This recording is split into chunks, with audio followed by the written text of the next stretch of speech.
to be able to present tonight and answer some questions. We're really fortunate on the Monterey Peninsula to have some of the country's leading doctors, and so we're in really good hands, and we're very fortunate that Dr. Blum was willing to be able to come and answer questions and give a short presentation. So with that, I will turn it over to Dr. Blum. Thank you so much, and thanks again for making time in your evening to join us. Dr. Blum? Sure, thank you. Thank you for the kind introduction and the kind invitation to be here. I'm going to start with just a short and maybe less than 10-minute presentation just to set the stage about where we are and what's going on with the vaccines, particularly now for our 5 to 11-year-olds. So I'm going to start by sharing my screen. Hopefully everyone can see that. Yes, we can see it. Perfect. Thank you for the confirmation. Just going to give, oops, let's see if I can advance. Okay, start with the overview. So I'll tell you a little bit about where we are in terms of case counts in California, Monterey, and here on the peninsula. Talk a little bit about treatment, and then finally move on to sort of the big meat of the presentation, which is prevention, which right now vaccines are really our biggest tool for prevention of COVID-19.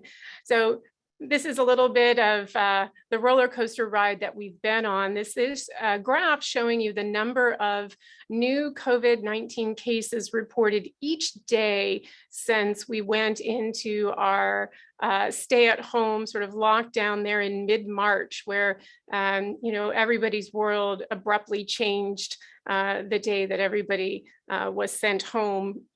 So what you can see, we've had several peaks and troughs and ups and downs. And I just want to point out here, really with the vaccinations that began in the winter and spring of 2021, where you can see this is really right here beginning at January, you see this slow and steady decline until it reached its low point there in June. And we were looking really good and feeling really good in June, but then the emergence of this highly contagious Delta variant started another wave of new infections in July that's only now starting to decline. So that's kind of where we are, is that vaccination had this really profound effect of decreasing the cases until the Delta variant came and changed that. Right now, the numbers are really staggering. It's 250 million cases globally, 47 million cases in the United States. Here in California alone, we have about 1/10 of those cases, 4.7 million cases being reported in California. And here locally in Monterey County, we're approaching 50,000 cases. So again, it's been a very large toll on all of us. And as I was saying, we were doing really good with vaccination until you can see all of these different variations of the virus that we've seen come and go over time. So this graph is showing you all the different sort of flavors of COVID-19 that have come and gone. If people will think back, remember we were talking about the Alpha variant. This is the one that came out of UK that we were very worried about being more contagious, but that all paled in comparison to the arrival of this more highly contagious, this red line here. And as you can see, within a space of about 6 or 8 weeks, that variant of the virus was so contagious, it essentially took over and is now accounting for nearly 100% of all new COVID-19 infections. I stopped the graph there in September because nothing has changed throughout October and into early November. It's still pretty much 100% of this contagious Delta variant that's responsible for all of our infections. But Good news is that everything that the FDA has authorized or fully approved, including vaccines and treatments, they do remain effective against this Delta variant form. So everything that's been approved or authorized is still working against the Delta variant. And of course, we all know that we have the 3 different vaccines, the Pfizer vaccine, which is achieved full FDA approval, not just the emergency authorization, but it's been fully approved by FDA. And then we have 3 different antibody treatments for people who are very early in their stages of disease and have risk factors for severe infection. And we have 1 antiviral medication that we give to hospitalized patients, remdesivir. This is also fully approved by the FDA. It's not just emergency use. And then, of course, I think people have heard in the news that maybe we might have another helpful treatment, which is this one from Merck that would be in oral form. So people may be familiar with Tamiflu, which is an oral antiviral for influenza. This molnupiravir from Merck would be sort of an analogous or similar drug for COVID, but not yet authorized or approved here, not just yet. And then there's a handful of anti-inflammatories for our sickest hospitalized patients. But again, good news, the vaccines and the treatments are still holding up very well against the Delta variant. But like I said, the biggest thing that we can all do is prevent ourselves and our family members and our community members from even getting sick in the first place. So prevention is really the big push. And of all of these different things I've listed here that we can do to prevent ourselves from being exposed and infected, vaccination is the #1 most effective prevention tool we have. And we're very lucky to have rapidly developed here in this country 3 different vaccine preparations that are effective against really the most severe cases of disease and will prevent people from dying from COVID-19. Second to vaccination is masking, and that includes indoor spaces, particularly where people from a wide number of different households are in close proximity in indoor spaces that may not have good ventilation. So in addition to masking, if you can avoid crowded indoor spaces with poor ventilation, that's another thing you can do to prevent exposure and infection. This next point is really important, which is staying home when ill and getting tested. And I know that that can be a lot to ask when you have young children in the home, where it's very hard to know whether or not their scratchy throat and stuffy nose and a little bit of a cough is just, a cold virus, or is it COVID-19, or is it influenza? So staying home when ill and getting tested before returning to work or school or any sort of community setting is really important to prevent it from spreading in the community. And lastly, as always, keeping our hands clean is of paramount importance so that we're not picking up viruses of any variety and bringing them directly to our nose and mouth. So I think that's something we're all getting far more used to than we ever were before. Here's where we stand in Monterey County in terms of vaccination rates. And I'm pointing out that pockets of unvaccinated individuals are really at high risk for infection, especially with this very contagious Delta variant of the virus. If there are groups of vulnerable unvaccinated people, it doesn't take very much for the Delta variant to infect a large group of people, particularly if they're indoors and unmasked. But good news, 73% of Monterey County residents ages 5 and up have had at least 1 dose of the vaccine, and 66% of all of those eligible for vaccination are fully vaccinated. I heard from the health department that already with just basically a week or so of vaccinations under our belt, we already have 5% of kids ages 5 to 11 with a single dose already in their arm. And here you can see the different regions of Monterey County and the percentage of people who've gotten at least one vaccine dose. And here on the Peninsula region in Big Sur, we have 78% of people who are eligible have already gotten at least the first dose underway. And finally, to speak specifically to the vaccine for younger children, that we just got the final approvals through a very rigorous vetting process through numerous scientific panels. We have gotten the go-ahead to vaccinate children ages 5 to 11 with the Pfizer product. So the Pfizer vaccine is exactly the same vaccine ingredients. It's exactly the same preparation that was given to everyone ages 12 and older. The only difference is that the dose is smaller. So they calculated that 1/3 of the adult dose is giving the same level of protection and same high levels of antibodies in younger children. And just like with everyone else, it's in a 2-dose regimen. So you get the first dose and then 3 weeks later, you return and get the second dose. And 2 weeks after the second dose, you would be considered fully vaccinated. So from the time you start the vaccinations to the time you're fully vaccinated is a period of roughly 5 weeks if you go exactly 3 weeks in between the 2 doses. This approval was based on a clinical trial with 2,268 participants, and it was found to be nearly 91% effective in preventing infection in this age group. They followed the children in this clinical trial for at least 2 months, many of them for longer than 2 months, but this 91% effective was based on following everyone for at least 2 months.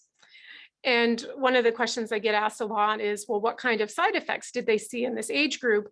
So first of all, they did not see any new or different side effects in younger children. They saw sort of the same type of mild reactions to the vaccine, such as sore arms and body aches and feeling, maybe a little tired and achy afterwards. So those were the same types of mild side effects. And the one that is, I think, most worrisome for parents is the association of the Pfizer vaccine with developing some inflammation or irritation around the heart. So these conditions are called myocarditis or pericarditis. They did not see any cases of cardiac inflammation in the children in this clinical trial.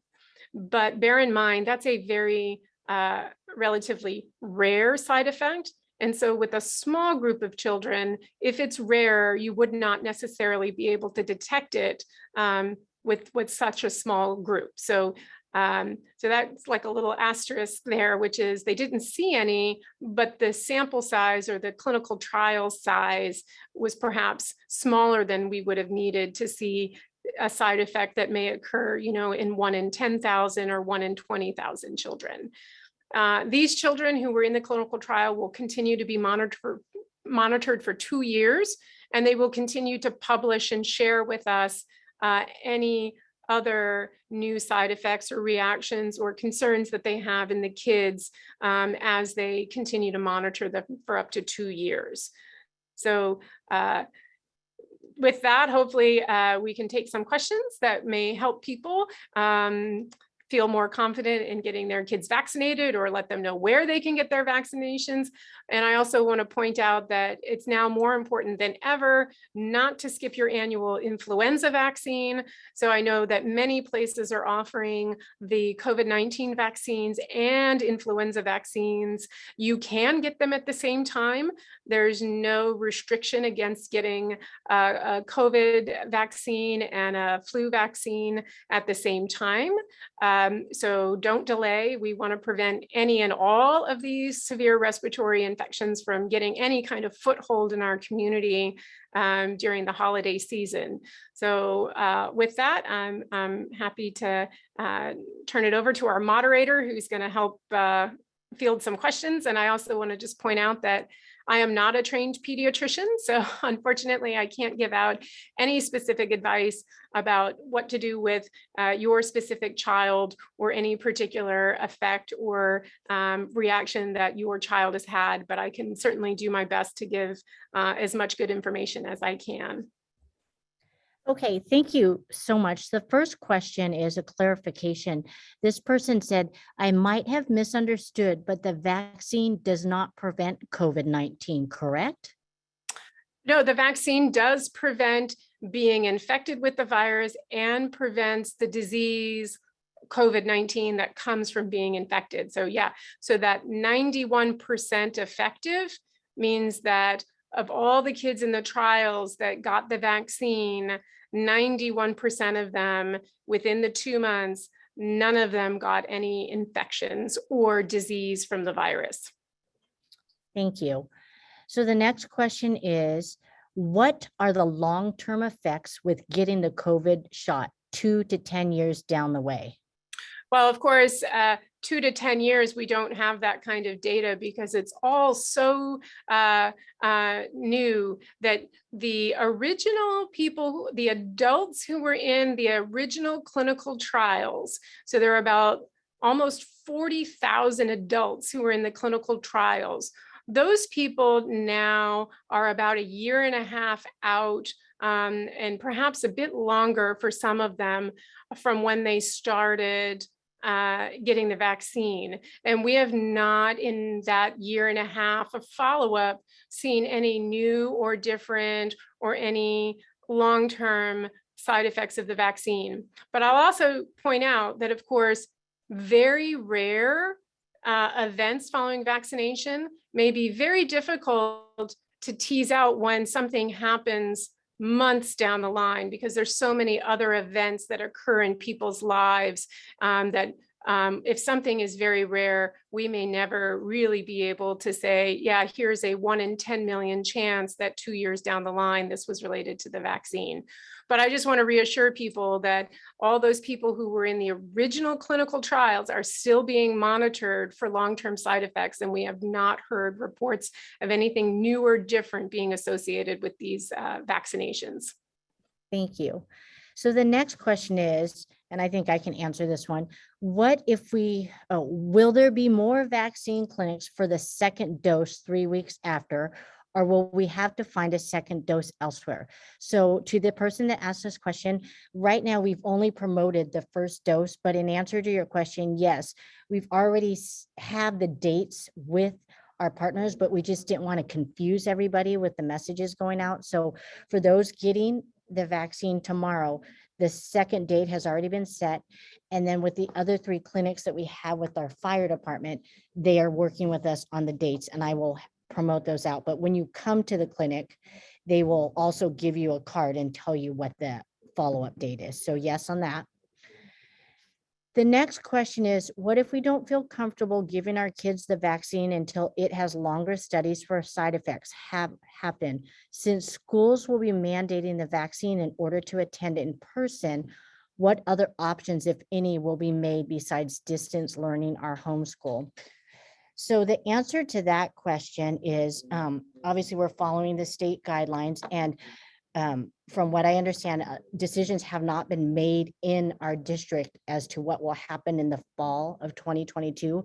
But I know in initial conversations with my superintendent, I know we are looking at options. However, it might be more along the lines of what you're experiencing now as the MPUSD Digital Academy. But again, no decisions have been made, and that's something we're still looking at and exploring. So when information comes out on that, we will be sure to let our families know. But I do want to talk a little bit about, trying to make that decision about whether or not you should jump in now, or, what would you expect to find out? What more information would you find out by waiting? So the first thing I want to point out is, like I said, that if you start the vaccination series now, it's going to take 5 weeks before children ages 5 to 11 would be considered fully protected and fully vaccinated to get that like over 90% protective effect. And, with everybody wanting to see relatives during the holiday season, attending a lot more gatherings, going to a lot more social events, I think right now, getting kids fully protected before all that happens is really important, not only just to protect your child, but to protect all of those, maybe relatives or family friends who may be older and more vulnerable to getting severe disease. So I think, if you kind of look at your own family and what are your plans coming up, in the end of December through early January, that might help make that decision. The other thing is that, again, this is exactly the same vaccine preparation that's been given to hundreds of millions of Americans. And like I was saying, we've been tracking people closely for any new or different side effects from these vaccinations, and we haven't seen any. Now, again, the final recommendation I would give is talk it over with your child's healthcare provider, talk it over with your pediatrician or with someone in healthcare who you know and trust to talk about your individual concerns that you may have for your child, for why you might want to consider waiting. But usually we would not be expecting to see any sort of dramatically new or different adverse effect or side effect of this vaccine in this age group. So waiting, I don't think, is going to give us a lot more additional information about something new or different coming along. Thank you. The next one is, they just want to clarify, it's the Pfizer vaccine only, correct? Yes, that is correct. The only one for this age group is Pfizer. And again, it is a slightly different preparation because the dose is smaller. So when you are looking for vaccine clinics, it will be important to be sure to look carefully to be sure that they have the preparation for 5 to 11-year-olds, because it is being packaged and distributed differently than the other vaccine for ages 12 and up. So in the same person asked this question, so I'll clarify on yours. So as you're looking for providers that offer that, just know that MPUSD is offering 4 complimentary student vaccine clinics for 5 to 11 specifically. And one is actually tomorrow at Dr. Martin Luther King School of the Arts. One is next Monday at Highland Elementary. One is the following week at Crumpton, and then on December 1st at Monte Vista. We sent that all out via Parent Square. We'll send that out again. We'll continue to push it out. It's also on our website. So that is specific for 5 to 11-year-olds, the dosage. Mm-hmm. Okay, the next question is, the doctor said the child will be fully protected. Is that meaning they will not get it? I've been hearing vaccinated still can get COVID, which is correct? Right. So again, the vaccines are not 100% protective. Right now there's absolutely nothing that we have that is 100% guarantee that you won't get infected. So the vaccine, though, is the best prevention tool because, again, it's going to be upwards of 91% protective of, if you were exposed or if your child was exposed, it would protect them from getting infected and would protect them from getting sick with it. So again, just because you're fully vaccinated doesn't mean that you can't get it. And all those other prevention measures that I listed, you can also use in addition to being fully vaccinated to further decrease your risk or your child's risk of getting exposed and infected. So that's why right now we have a mask mandate in effect for indoor places for everyone, regardless of vaccination status, because we do acknowledge that even fully vaccinated people, a small percentage of them can still get infected. But thankfully, when fully vaccinated people do become infected, oftentimes, the most often outcome is very mild disease, and they do not generally get sick enough to require hospitalization. And certainly the risk of dying from COVID-19 goes down dramatically when you're vaccinated. Thank you. The next question is, Were the children exposed to COVID during the trial, or were they just living their life like normal? Children have such a low infection rate to begin with compared to adults.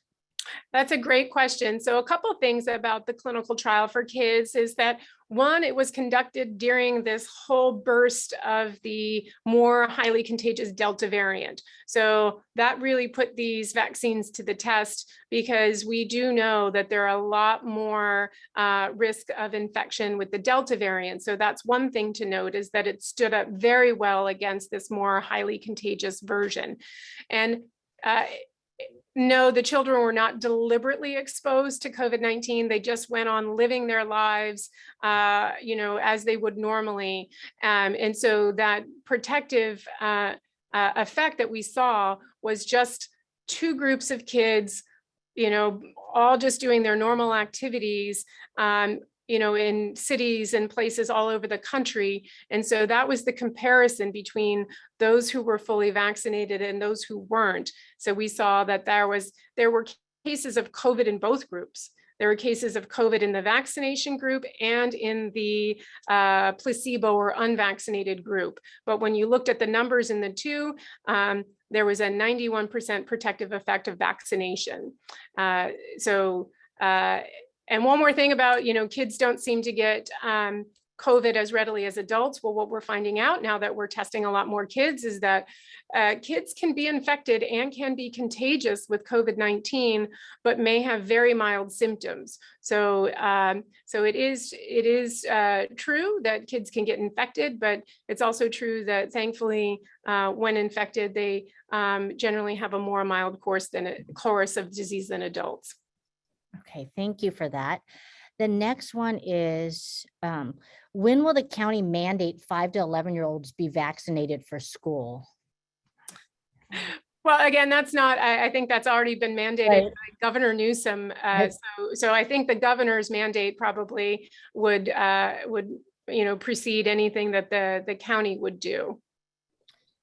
Okay, this one I'll clarify for him. The person was asking, they got disconnected on the first dose. So really getting the vaccine is up to your family choice, and when you get it is really up to you. Again, MPUSD is offering 4 complimentary clinics, but you can always go to your healthcare professional. And then after the first dose, then when is the second dose? Can you share that with them again?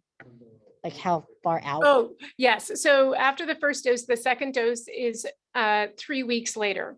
It does not have to be precisely 3 weeks later. It can be longer than 3 weeks later, because I know a lot of people too, again, are looking at travel plans and things like that. So, but right now, with the way that many of these clinics are set up for the 5 to 11-year-olds, is that when you go for the first dose, you'll be given an appointment card for the second dose. And so that's the time to have the conversation, is if there's something that would preclude you from coming back for the second dose, ask your vaccine provider what allowances they have for, doing a makeup dose or rescheduling a second dose. But it has to be at least 3 weeks, if not, and it can be longer.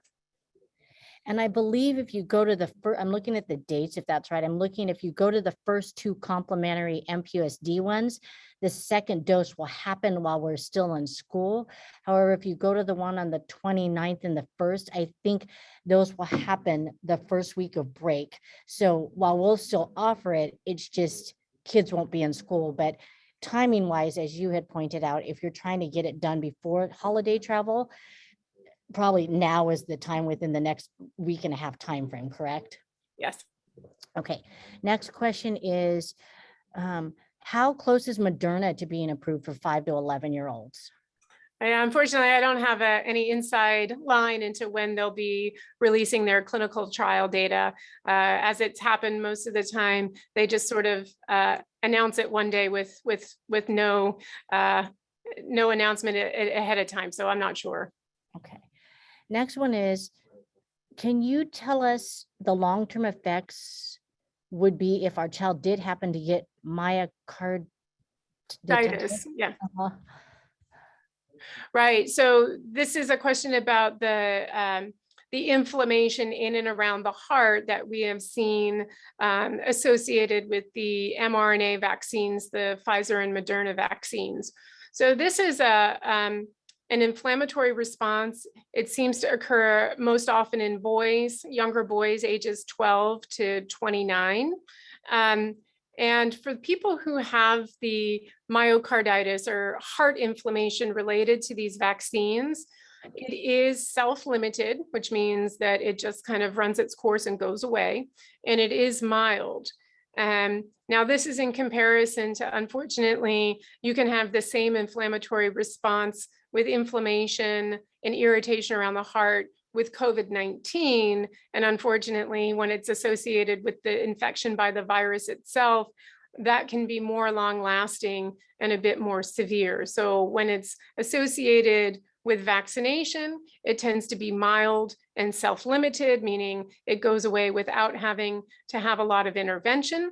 But it would be something that you would have to follow along with your pediatrician and be monitored closely until it has resolved.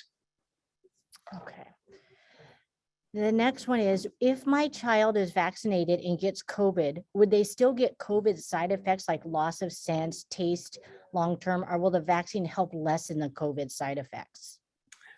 Right. So when we have seen in adults, when fully vaccinated adults get COVID-19, it tends to be more mild disease, but yes, they still have all the same classic symptoms potentially. So it's, all those same things: body aches, fevers, dry cough, loss of taste and smell. All of that can still occur if a fully vaccinated person actually gets infected with the virus. But it is also true that their course of the infection tends to be milder, and we're still gathering data now because, again, these breakthrough cases of COVID in fully vaccinated people are still being studied. It does seem that the likelihood of having post-COVID symptoms, or what people are referring to as long COVID, also seems to be a lot less likely in fully vaccinated individuals.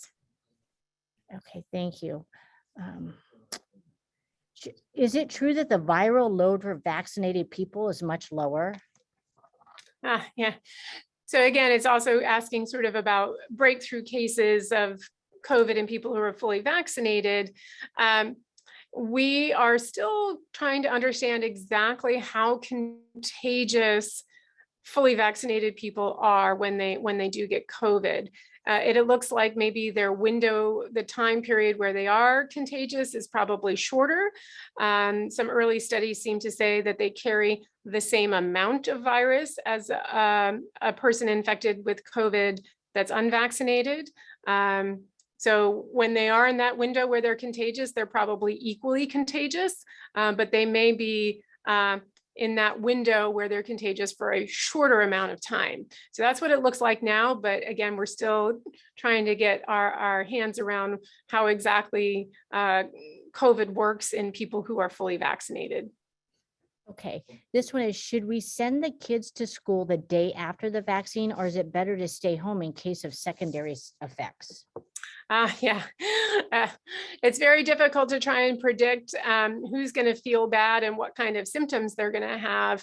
But again, I can make some generalizations about what we saw in the children who are in the clinical trials, where those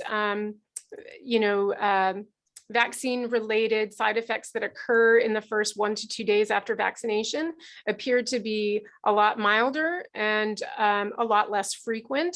I can just tell you, I have 2 children, ages 9 and 10, and they did great, just with like an itchy arm and a little bit of a sore arm.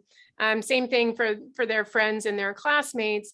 We haven't really seen, in the hundreds of children here in Monterey County who've gotten vaccinated already, we've not seen a whole lot of, those really severe vaccine-related reactions with high fevers and stuff. So I would say no, based on what we know so far and what we've seen from the clinical trials, I wouldn't just keep the kids home the day after unless, again, they've already developed a fever, or if they're feeling really bad and wouldn't be able to make it through the school day because they're feeling bad. But I wouldn't keep them home just because.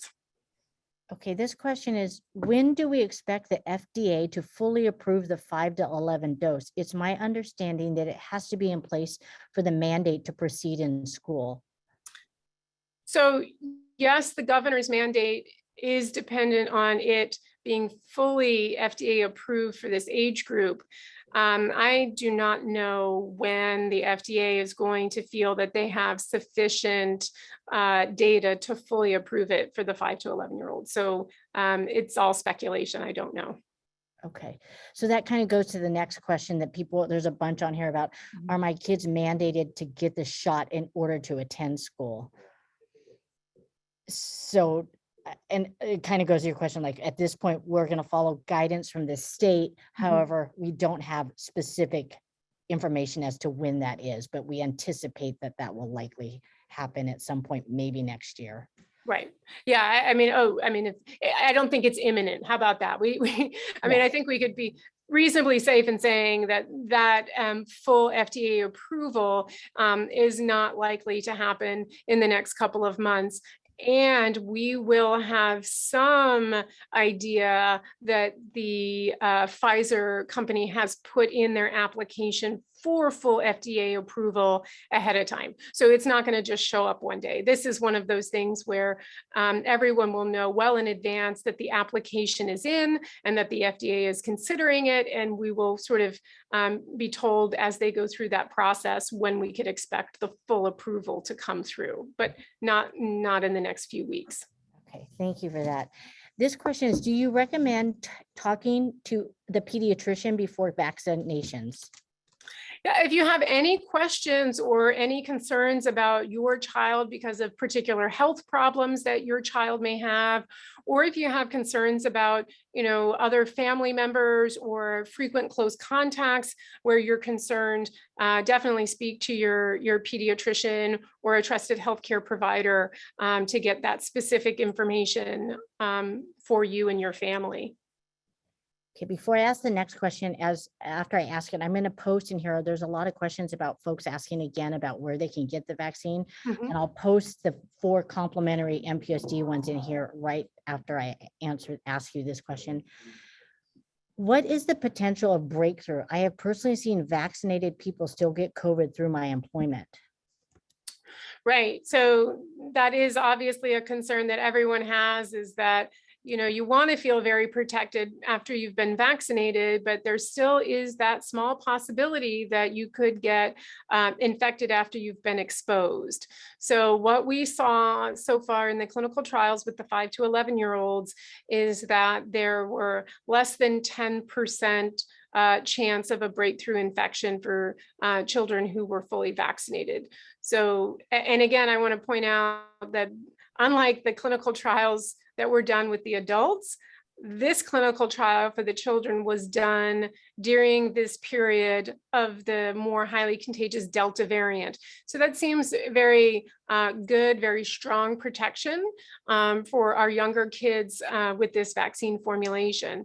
And again, if you have family members or close contacts or people that you and your family are around that are very vulnerable because their immune system is suppressed or for whatever reason, then sometimes you just need to make decisions regarding those other prevention measures. So in addition to vaccination, if you're worried about breakthrough infection, then you can also continue to use the masking when indoors, avoiding crowded indoor spaces, particularly with spaces with poor ventilation. Those kinds of things can additionally help you prevent and further reduce your risk of a breakthrough infection. Okay. Has there been any deaths related to receiving the vaccine in any age groups? Have there been any deaths? Oh, from anyone who's received COVID vaccine?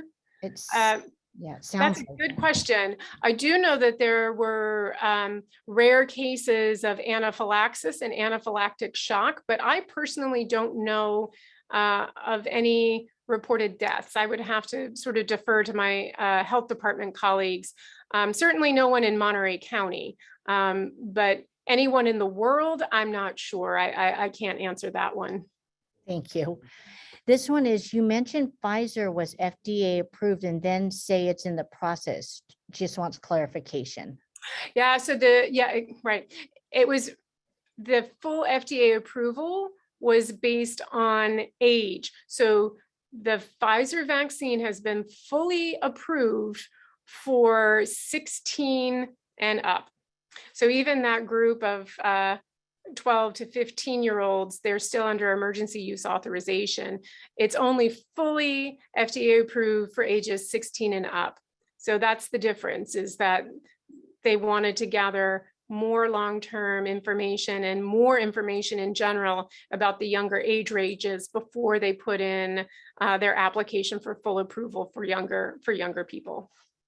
Thank you for clarifying. So then that clarifies, I think, to your point about someone was asking, like, when is the mandate going to take effect? The mandate will not take effect until it, for ages 5 to 11, gets full FDA approval.